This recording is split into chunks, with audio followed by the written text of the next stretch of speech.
whole center locking system is a vacuum operated system. It's crazy. I still have plans for a 302 swap.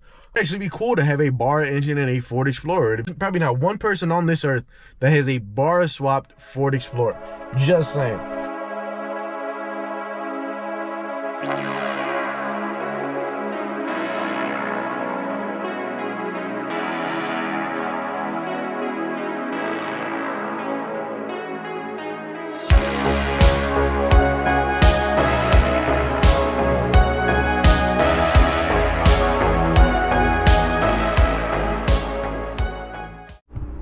What's up with y'all? Welcome back to another Hemi Boys TV YouTube video. And as you guys know, this is the best YouTube channel on the internet. And today I want to give you guys a little bit of update on the 190 and some of the future plans that I have for it. Because right now I'm not really know how I'm feeling. The 190 at this moment, it needs a little bit of attention, a little bit of love in certain areas. Right now I'm pretty sure the vacuum pump for the center locking system is out. It went out. Can't unlock the car, can't even get in the car, so I can't drive the car, nothing like that. And that happened literally right after I took it to the shop to get the transmission done to fix a vacuum leak, not coming from the vacuum pump but from the transmission. And it's just that issue right there is pretty annoying, because either I'm going to have to break a window, or I'm going to have to just call a tow truck, get it towed to the shop that I go to out here, or just figure it out some other way. To tell you the truth, it's a decision that I'm going to have to make that's pretty hard. I might end up breaking a window, honestly. It's pretty annoying, but here it is in all its German glory. Big blue, all the German fucking glory. But it's an issue that I'm having right now, and it's an issue that I'm gonna have to deal with soon. Am I looking forward to it? No. But look at Blue and all his majestic glory. Just look at it. Look at the birds been getting on him. That's what he fucking gets for fucking up, blowing out the fucking vacuum pump. There's a bunch of shit right now that needs to get done. This thing right here, fucking sunroof, needs to get done. It just gets stuck. You could reverse it all the way, but it gets stuck. The rear door right now, it needs to get fixed, because you can undo it, you can open it, it doesn't fucking close, so you gotta lock it. It's some weird ass shit. This window doesn't go down, back window over there doesn't go down. It's just a whole bunch of just random bullshit that right now is actually pissing me off. Of course, it's a 30-year-old car, but at the same time, there's a lot of issues that need to get done. Right now, I have an estimate on how much is actually going to cost with labor and all that. My estimate, to think of what it's gonna be, it's gonna be another $1,500 to $2,000. Honestly, probably a little bit more. I know the vacuum system is probably going to be expensive. To get that sunroof done, it's going to be expensive. The whole center locking system is a vacuum operated system. It's crazy. I don't know if it's like that for every single like classic car, but it's pretty annoying. But I'm not trying to make this a very long video today at all. I'm just trying to give you guys basically an update on what's going on with the cars at the moment. Let me give you guys a little bit of an update on the Charger, and then this, and then I'm gonna give you an update for what this video was made for, which is the 190 in the back. First of all, the Charger just sitting right now. I have no plans with the Charger within probably like the next month. Probably I'm going to start upgrading suspension and stuff like that for the twin turbo that's coming. I actually pushed back the twin turbo until I get back to San Diego, because if you guys may or may not know, I'm going back to San Diego next year, so I'm gonna have a lot more room, space, time, all that, to actually get the twin turbo kit done on the Charger. So for right now, I'm just going to do suspension upgrades, transmission upgrades, stuff like that. So when I actually have the twin turbo and I'm making that much power, I could actually have it very well, the car itself very well dialed in. So that's the only update on the Charger for right now. Not really planning anything big for the Charger at the moment. The Explorer, which we're in right now, I still have plans for a 302 swap. Don't know if I want to stay with automatic transmission or manual. I want this thing to be able to go long distance, but I want it to sound good. I want it to be fast. 302, of course, because it's a Ford. I want to stick with Ford. I was also thinking, right, if I could find a Barra engine, right? Because I'm pretty sure you could probably make that transmission, the engine, to the 5R55E.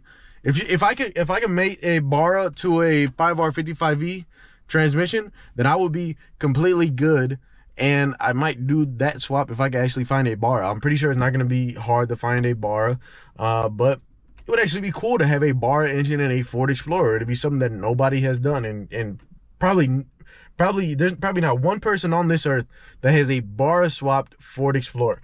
Just saying. But I took the 190 to the shop a couple days ago, and I actually got a couple things done, and I got a full inspection done to the car.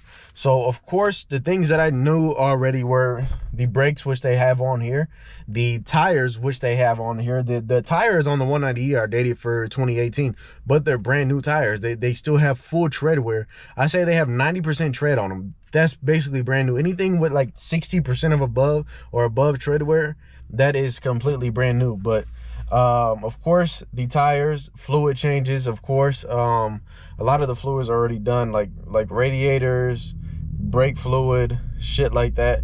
That shit is good. I'm going to need, well, transmission fluid, that's done already.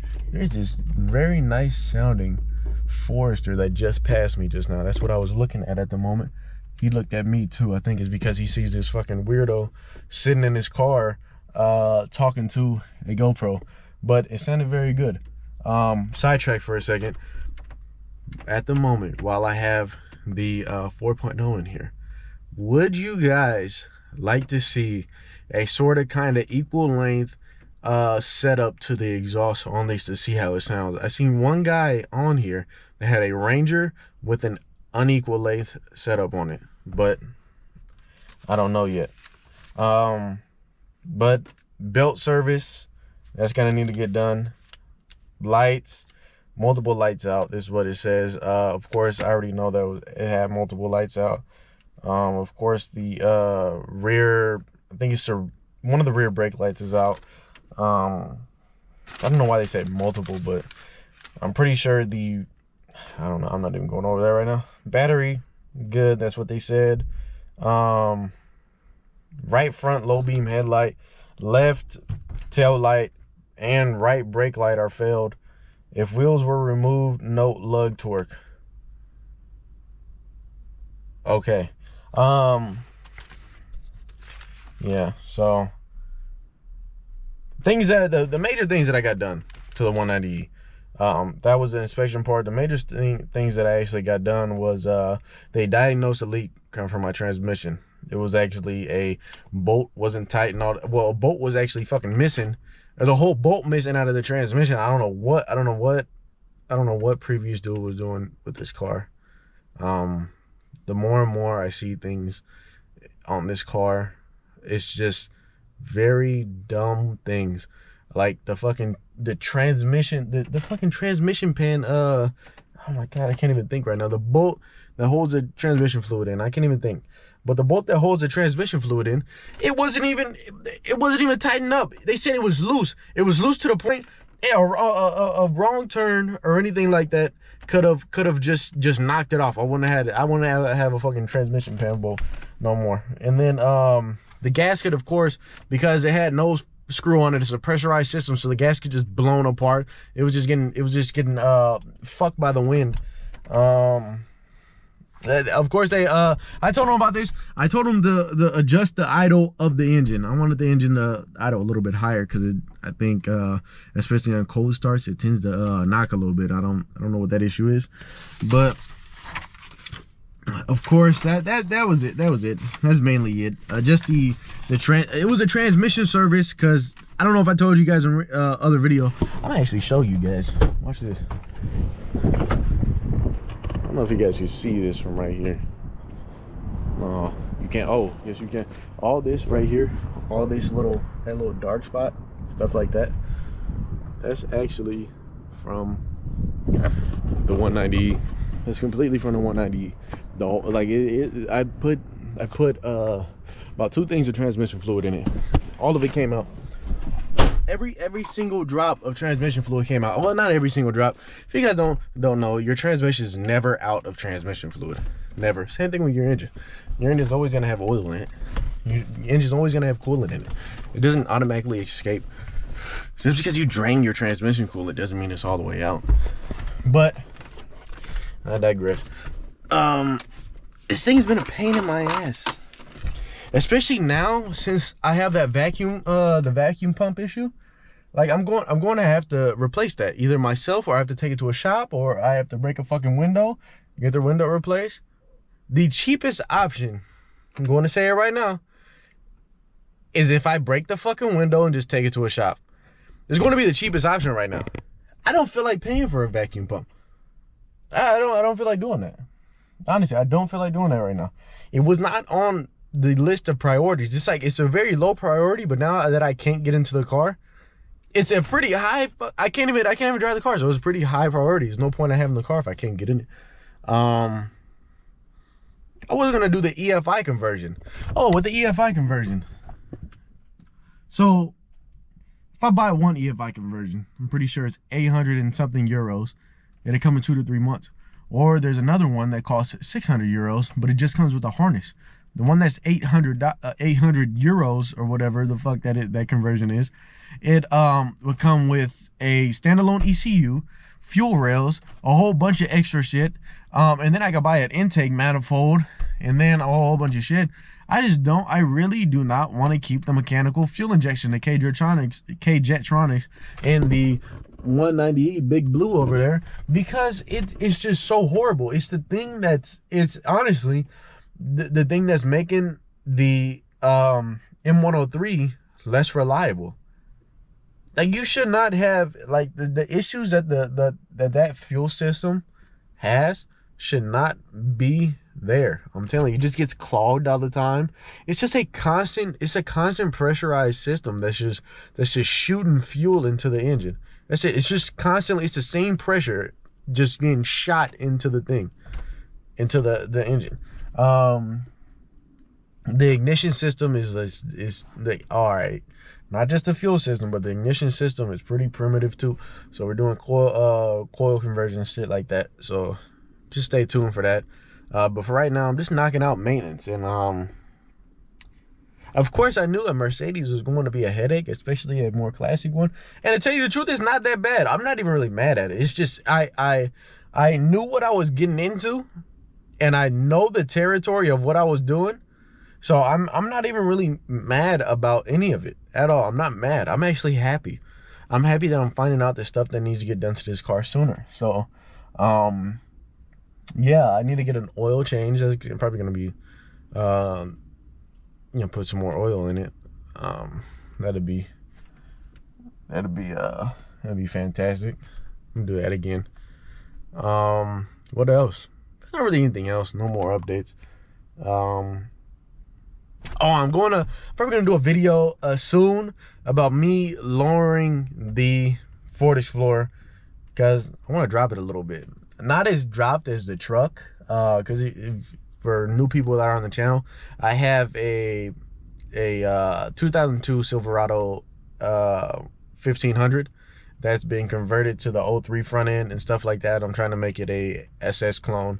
It's just a work in progress, but it's back in California right now. So you guys are not going to see any content with the truck until we get back over there to California, when I actually bring it wherever I'm going. But that's that's mainly it. That's mainly it. It's just I'm going to be doing a video dropping the Ford Explorer. Not gonna be that low, probably a 3-inch drop front and back. You can't really go that far down because of certain suspension shit, but it's pretty easy. You just put a block in, put a fatter block in the back, and then in the front you do the torsion twist. You get it down to like 3-4 inches in the front, probably 3-4 inches in the back, depending on how much you want to do. And then I can slap some wide ass fucking rims on it, some wide ass wheels, because this thing looks like it's like a what is it like? It's like a watermelon. It's like a watermelon on toothpicks. Right now, look. I need to show you guys this. It's kind of weird. Look, watch this. Watch this. Watch. It's like a watermelon on toothpicks. Look how tiny the wheels are. It doesn't even look right. It doesn't even look like, when you actually like look at it, like I'll be walking towards it sometimes and I just look at it, it doesn't really look right. It doesn't really look presentable. I don't like that. Kind of like the Charger. I need to get the Charger some spacers, some little spacers or some shit, or some fatter tires. I don't know why. I don't know what I was thinking when I first got the rims on the Charger. I was like, 22 would look nice. 22-inch rim would look nice. But now I actually have 22-inch rims and I don't think it looks very nice. But that was my little update for what's going on with the cars at the moment. There's not much going on in this video. Like always, there's not really much going on, but there's a video I had to get out to you guys. I know you guys might be wondering what's going on, so I'll give you guys a little bit of update. We should have this video should be up. It's Saturday right now. I'll try to have this thing scheduled to upload for Sunday, which is tomorrow, and then I'll probably have another video for you guys up by Wednesday or Thursday, and then another one over the weekend. So with all that being said, I want y'all to have a beautiful day. It is a beautiful day out here in Washington, as you can see, as beautiful as it gets, because it's always cloudy for some reason. It's probably gonna rain, but I want you guys to have a beautiful day. Y'all stay safe, have a good weekend, and I'll be talking to y'all later. Hey, one more thing, remember to like, comment, and subscribe. I'll be seeing y'all. You'll be watching the videos, you're gonna be like, commenting, and subscribing. Go do that. What's wrong with y'all? Come on now, go do that. Y'all want more content, shit like that? Come on. And share the videos. Share the videos to everybody. With all that being said, I'll talk to y'all later. Y'all have a great rest of y'all weekend. Bye.